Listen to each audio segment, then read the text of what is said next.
मंच पर विराजमान न केवल भारत देश बल्कि दुनिया की युवाओं के धड़कने आदरणीय प्रधानमंत्री श्री नरेंद्र मोदी जी अंबाला लोकसभा क्षेत्र से हमारी प्रत्याशी बहन बंतो कटारिया जी, कुरुक्षेत्र लोकसभा क्षेत्र के अपने प्रत्याशी भाई नवीन जिंदल जी, हरियाणा सरकार में यहां उपस्थित मंत्रीगण, राज्यसभा के सदस्यगण,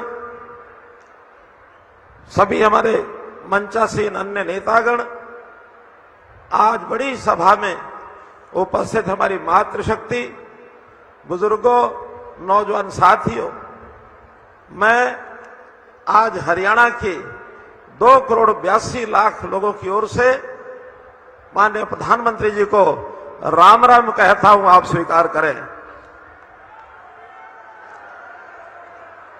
आदरणीय प्रधानमंत्री जी, आजकल हरियाणा में जब चुनाव के नाते से घूमना हो रहा है तो आपकी राम राम हम सबको देते हैं, बदले में हरियाणा की जनता भी जरूर कहती है कि प्रधानमंत्री जी इस दिन आए, हमारी राम राम उनको जरूर कहना, इसलिए आपको उनको राम राम दी है। आदरणीय प्रधानमंत्री जी, पहले आप जब भी पिछले 10 वर्ष में हरियाणा में आए हैं, मैंने मुख्यमंत्री के नाते आपका हरियाणा में स्वागत किया। आज मुझे कुछ लोग पूर्व मुख्यमंत्री कहते होंगे, पूर्व में मुख्यमंत्री भी रहा, लेकिन इस समय मैं आपका स्वागत करनाल के लोकसभा क्षेत्र के प्रत्याशी के नाते, एक कार्यकर्ता के नाते, और जैसा हम आपका सीएम मनोहर लाल का संबोधन सुन रहे थे आप। आज अंबाला और गोहाना में प्रधानमंत्री नरेंद्र मोदी की रैली होनी है और साथ ही तस्वीरें आप अंबाला से देख रहे हैं जहां पर प्रधानमंत्री नरेंद्र मोदी मौजूद हैं। साथ ही पूर्व सीएम मनोहर लाल भी आपको स्टेज पर दिखाई दे रहे होंगे और उनके साथ ही अनिल विज भी स्टेज पर दिखाई दे रहे हैं। अपने संबोधन में वो कहते हुए नजर आए हैं कि लेकिन जैसा हम जानते हैं, चुनाव के साथ साथ 2047 तक अपना देश किस प्रकार से विकसित बने, उस ओर हरियाणा के लोग हमेशा तत्पर हैं और इस चुनाव में हरियाणा के लोग आपके साथ कंधे से कंधा मिलाकर खड़े हैं।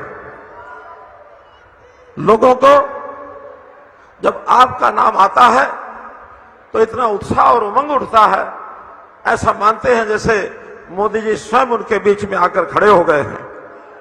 दुनिया आपकी तारीफ कर रही है, भारत की जनता आपकी तारीफ कर रही है, लेकिन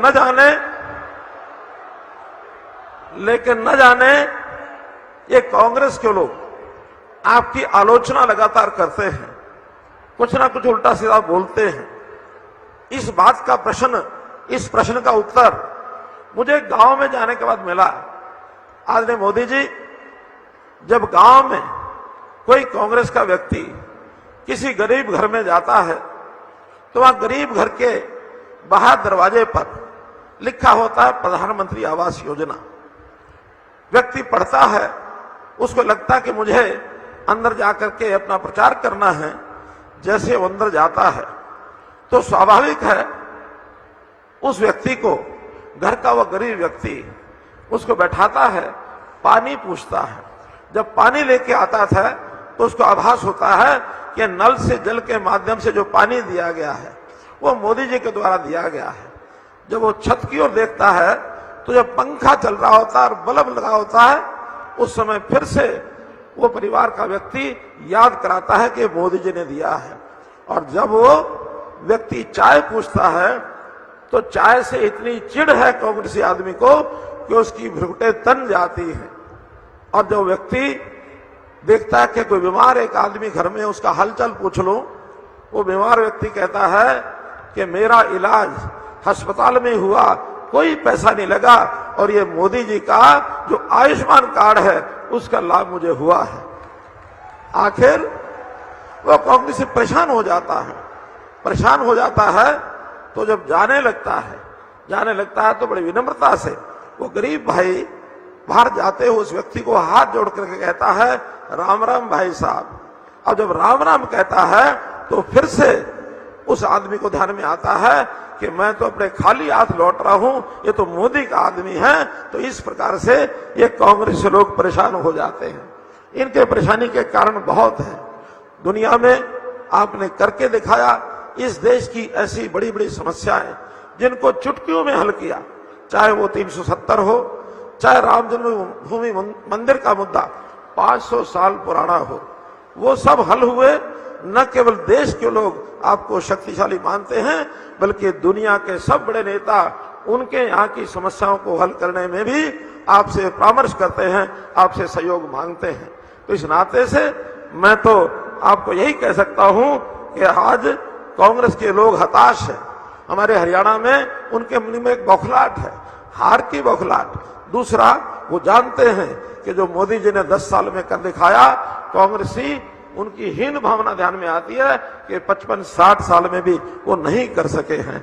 तो इस प्रकार से हरियाणा के अंदर कांग्रेस की बुरी हालत, यहाँ के नेता कांग्रेस के, क्योंकि उनको कांग्रेस की चिंता नहीं है, वो तो केवल एक बापू बेटा का खेल है, अपने गम को कम करने में लगे हुए हैं। एक पत्रकार ने पूछा कि हुड्डा साहब, आप पिछली बार पिता पुत्र दोनों लड़े थे, इस बार एक क्यों लड़ रहे हो?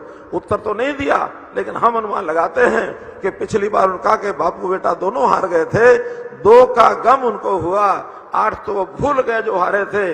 इस बार वो अपने गम को आधा करने के लिए, और एक ही आदमी लड़ रहे, दूसरा नहीं लड़ रहे, उनका गम कैसे कम हो जाए। प्रधानमंत्री जी, हरियाणा गीता की धरती है।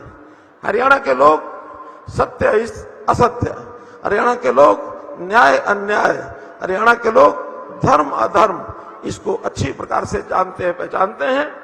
यहाँ के लोगों ने तय किया है कि जैसे भगवान कृष्ण ने महाभारत में एक दिशा दिखाई थी, वैसे आप हरियाणा की जनता को जो दिशा दिखा रहे हैं, मैं निश्चित रूप से आपको कहता हूं कि आने वाली 25 मई को हरियाणा का जनता एक एक लोकसभा के सांसद को जिता करके 10 के 10 लोगों को आपके साथ कंधा से कंधा मिला करके खड़ा करने में, देश की इस प्रगति में आपका सहयोग करेगा। और यहाँ के लोग तो ये भी कहते हैं 25 मई कांग्रेस गई, 25 मई। तो इसलिए मैं आज आपका बहुत आभार प्रकट करते हुए आपसे निवेदन करूंगा कि हम लोगों को एक प्रेरणा के साथ, हमारा उत्साह बढ़ाने के साथ आप आए।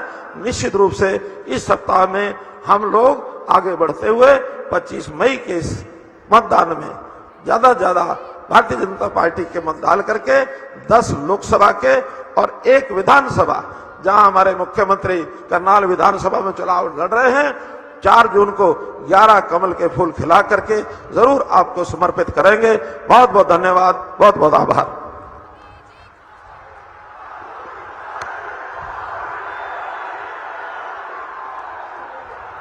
मोदी जी को जय श्री राम।